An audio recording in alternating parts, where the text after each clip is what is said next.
Hello, my beloved Arsenal fans all over the world and football fans all over the world. We are here again for a quick preview for the weekend matches that is going to be coming up. So we'll be doing from the Premier League and the La Liga just as we normally do. So 4 from the Premier League and 2 from the La Liga. So before we go ahead to look at those matches, if you've not subscribed to this channel, kindly do so by hitting on the subscribe button.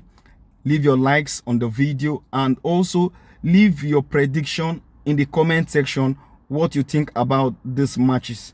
So before we go ahead, I want to say congratulations to Arne Slot and Jack Grealish for winning the Manager and Premier League Player of the Month in August in the Premier League. I think I did a prediction. I got that of Arne Slot and I missed out on Jack Grealish because I chose Calafiori. So congratulations to them. They deserve the prize they won as manager and Premier League Player of the Month. So the first game we are going to be looking at today is my beloved club Arsenal playing against Nottingham Forest. That game is going to be an interesting one because the last league match these both clubs played, I think they lost. Arsenal lost 1-0 to Liverpool, while Nottingham Forest lost 3-0 to West Ham. So this match is going to be an interesting one. As you all know, Nottingham Forest has a new manager this week, and that manager is Ange Postecoglou. He's back to the Premier League. You know, he was the former manager of Tottenham this season that just ended. So he's the new manager of Nottingham Forest. And we know the kind of football he plays, which is the high line. I don't think that will be the case for tomorrow. I think he's learned a lot now in the Premier League. And for these 2 seasons he coached Tottenham. So I'm seeing that he's coming up with a different style of play. So that match will be interesting tomorrow for Mikel Arteta also and the boys. They all did well in the international break for their various countries. Madueke, Zubimendi, Merino, just name all of them. Odegaard, they all did well. So we are expecting that form to be replicated tomorrow in the match we are going to be playing against Nottingham Forest. Even though the likes of Nottingham Forest has lost our brother Olaina due to the international break. He picked up an injury when Nigeria was playing against South Africa. We wish him quick recovery. So he will be out for 3 months. I think that is a big loss to Nottingham Forest. However, tomorrow match is an interesting one. We'll see what Arteta will be coming up with in terms of the approach to the game, his tactics. For me, I am expecting Odegaard and Eze to be in the match tomorrow, so that of creativity for Victor Gyökeres. That was what we lacked in the last match we played against Liverpool. So tomorrow for me, it's 80% win for Arsenal and 20% win for Nottingham Forest. Okay, so the next one is Brentford-Chelsea. So Brentford-Chelsea is going to be an interesting one also. I think their last match, Brentford lost to Sunderland 2-1 and Chelsea won Fulham by 2-0. That match is going to be an interesting one. So for Enzo Maresca and the Brentford coach, I think tomorrow we are expecting Brentford to put up a good performance against Chelsea. So for me, what I'm saying tomorrow, that match is going to be a tight one. So I'll be leaving my prediction for both teams as 50-50. So 50% chance for Brentford to win, they are at home, and 50% chance for Chelsea to win. That will be a close match, a close one. So the next one we're looking at is Burnley versus Liverpool. That one, for every football fan all over the world, it's like a walkover for Liverpool. Yes, because the difference between those two clubs in terms of quality, game approach, tactics is far far apart. But like we always say, football is football. You can never say never. The people you will be thinking that you can defeat easily might turn out to be your worst nightmare on that day you guys are going to be playing. But irrespective of that, we are expecting to see what Burnley can do tomorrow against the Liverpool. And Alexander Isak is going to have his debut tomorrow for Liverpool. So let's see what that match is going to be giving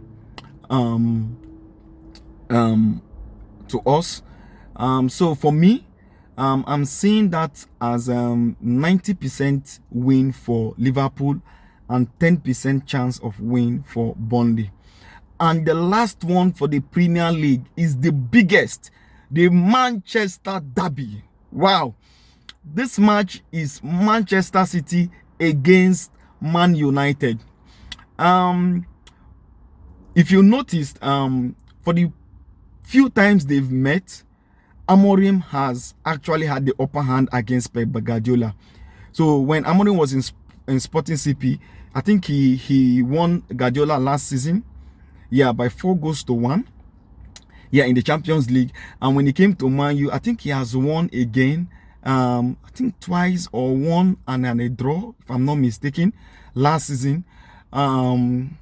So that match is going to be an interesting one. However, I think City has lots of injuries, but these are the injuries that we as an Arsenal fans, when we have them, they say injury is not an excuse. So injury is not an excuse. I will leave that like that. So we'll take out the injuries. They have quality players that can play. They have quality players in Man U also. So I think the last match, Man City lost to Brighton 2-1. And now Man U won Burnley 3-2. So it will be a very tight match and an interesting match for that matter. We'll be keeping an eye on that match. For me, tomorrow, I'm seeing Man U having the upper hand of winning.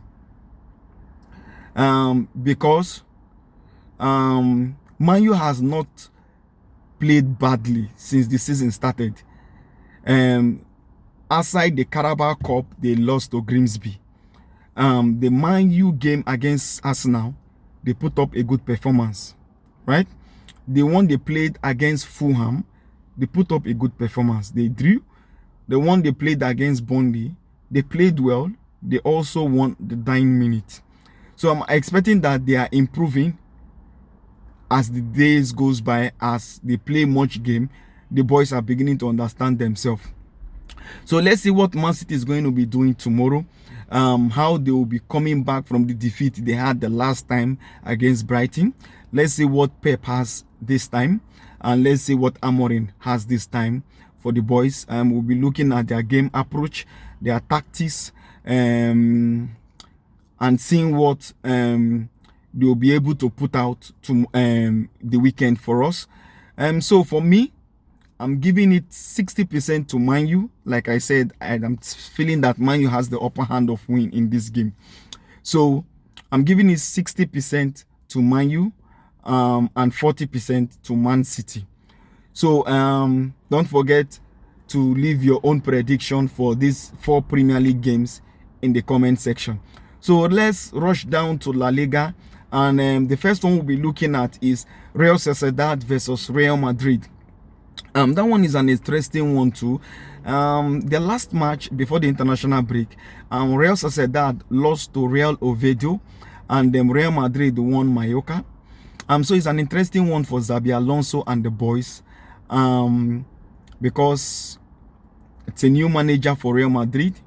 They are learning to understand his style of play, his game approach.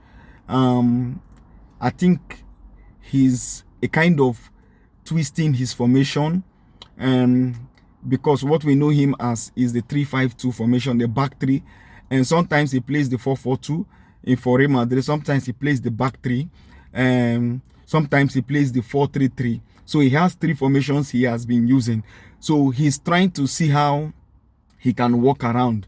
And then so far so good. Those formations has been working for him. So let's see what tomorrow holds for him and the boys. So like I said, the only players in that team, in that Real Madrid team, that are fully or trying to keep up to expectation is Adagula and Mbappe. The rest, they are finding their feet. And then the defender, the boy Dean Housen. Yes, those three players are, I think, has been key for them this season. So the likes of Vinicius, Bellingham is coming back from injury, I think so. Rodrigo and all the rest of them there, they are trying to understand Alonso and his style of play, and the tactics and the game plan he has for each matches he's playing. So for me tomorrow, I'm still like holding Liverpool to Real Madrid to a win tomorrow. For me, I'll be giving Real Madrid a 70% of chance of winning, and I'll be giving Real Sociedad 30%. No, Real Sociedad lost good players, the likes of Zubimendi, so they've lost a bit of their star players, and I think they've not really replaced them. But irrespective of that, let's see what they can be able to put up with the match against Real Madrid. The last but not the least, Barcelona versus Valencia. What a match, an interesting one also. So the last match, I think Barcelona had a draw with Rayo Vallecano, and Valencia, they won Getafe. So let's see what tomorrow holds. I think Barcelona will not want to drop any further point, because Madrid already is 9 points already, and Barcelona has dropped point last match they had. So tomorrow we are expecting Barcelona to win, and we are also expecting Valencia to put up a good performance tomorrow. So let's see what Hansi Flick and the boys have for us. I think their best player for this season has been Pedri, and Yamin Lamal is there also. Lewandowski just came back from injury. He had a good international break. I think he had a goal also. Rafinha has not really picked that form he had last season. So let's see what they will be having for us this weekend, the match against Valencia. For me, it's an 80-20, 80% chance for Barcelona to win, and then 20% chance for Valencia to win. So these are the preview we are going to be doing. Like I said, if you've not subscribed to the channel, kindly do so by hitting on the subscribe button and leave your likes, and also leave your own prediction about the matches we've just discussed in the comment section. I'll see you guys soon. Bye.